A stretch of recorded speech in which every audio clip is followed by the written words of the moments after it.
ഇതെന്താ അതിൻ്റെ സാധനം? ഇതാണ് മത്തിപ്പുളി അറിയുന്നത്. ഇത് ഞങ്ങളെ കുട്ടിക്കാലത്തൊക്കെ ഇതിട്ടിട്ടാണ് ഞങ്ങളമ്മമാരും ഒക്കെ അയലൊക്കെക്കാരൊക്കെ മത്തി മീനൊക്കെ കറി വയ്ക്കുക. പുഴയിൽ നിന്നൊക്കെ കിട്ടുന്ന മീൻ. അന്ന് പുഴയൊന്നും ഞങ്ങളെ അവിടെ നിന്ന് പുഴയില്ല. ഞങ്ങൾക്ക് ഈ പിന്നെ കണ്ടങ്ങൾ പാടങ്ങളാണ്. പാടത്തൊക്കെ പിടിച്ച് മീൻ പിടിക്കുമ്പോൾ ആ മീനൊക്കെ ഇതിട്ട് വയ്ക്കും. നല്ല ടേസ്റ്റാണ് ഇതിട്ട് വെച്ചാൽ. ഇപ്പം പിന്നെ കുടംപുളി ഇതൊക്കെ ആയില്ലേ വെക്കാൻ. നിങ്ങളെന്താ ഇങ്ങനത്തെ കത്തി കൊണ്ട് വെട്ടണത്? ഇങ്ങനത്തെ കത്തിയല്ലല്ലേ നമ്മൾ വെട്ടുക? ഇത് ഞാൻ പ്ലാന്റേഷൻ കോർപ്പറേഷനിൽ ടാപ്പിങ് ചെയ്തിരുന്നു. ഈ കത്തി കൊണ്ട് വെട്ടിയാലേ അവിടെ നമ്മളെ അംഗീകരിക്കുകയുള്ളൂ.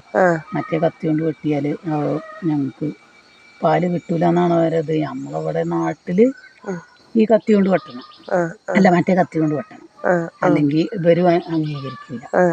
ഇപ്പം ഞാൻ അവിടുന്ന് ഞാൻ പോകുന്നില്ലേ, അപ്പം ഞാൻ ഈ കത്തി കൊണ്ടാ പഠിച്ചത്. മറ്റേ കത്തിക്കൊട്ട് അറിയില്ല. ഇതുകൊണ്ട് തന്നെ വെട്ടും. ഇപ്പം നിങ്ങൾക്ക് കുറേ ഉണ്ട് വെട്ടാൻ?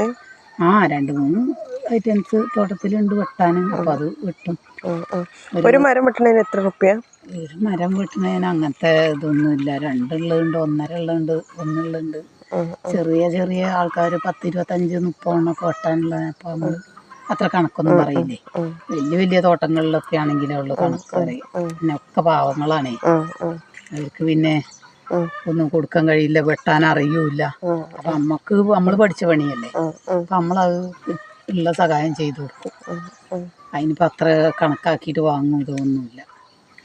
ഫോണൊക്കെ അടിക്കണ്ടല്ലോ. ഫോണൊക്കെ എന്തിനാ കെട്ടി വെച്ചിരിക്കണേ?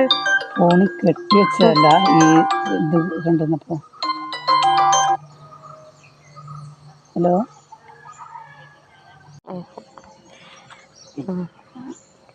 ഇതാണല്ലേ അപ്പം സംഭവം. ഇതിപ്പോൾ നിങ്ങൾക്ക് എവിടെ നിന്നാണ് കിട്ടിയ? കാട്ടുന്നോ?